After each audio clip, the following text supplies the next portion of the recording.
Hello friends, இது வந்து சத்து மாவு நானாக ரெடி பண்ணேன்.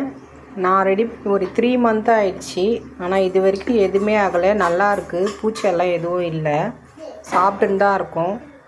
தினமும் யாராச்சும் ஒருத்தர் சாப்பிடுவோம். இன்றைக்கி வந்து என் பொண்ணு ஸ்நாக்ஸ் வேணும்னு கேட்டா.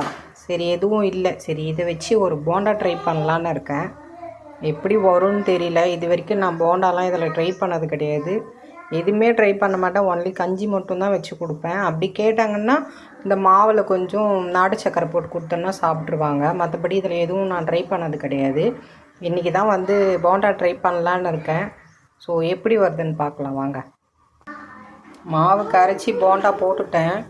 இதில் கொஞ்சம் நாட்டு சர்க்கரையும், உங்களுக்கு வெள்ளை வேணும்னா போட்டுக்கோங்க. நான் நாட்டு சர்க்கரை தான் போட்டிருக்கேன். ஒரு பனானா போட்டிருக்கேன். மற்றபடி வேறு எதுவும் போடல. உங்களுக்கு வேணும்னா நீங்கள் ஏதாவது நட்ஸு கூட சேர்த்துக்கலாம், நல்லாயிருக்கும். ஸோ நான் போண்டா போட்டுட்டேன். கொஞ்சம் ஸ்லோ ஃப்ளேம்லேயே வச்சு வேக விடுங்க, உள்ளே வேகணும். என் பொண்ணு மட்டும் சத்து மாவு சாப்பிட மாட்டா. இன்றைக்கி அவளுக்கு ஸ்கூலு லீவ் விட்டாங்க.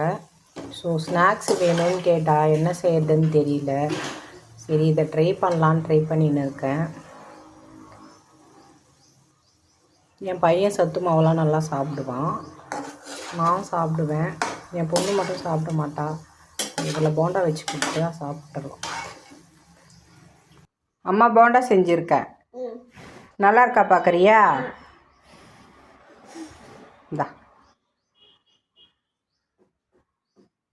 எப்படி இருக்க?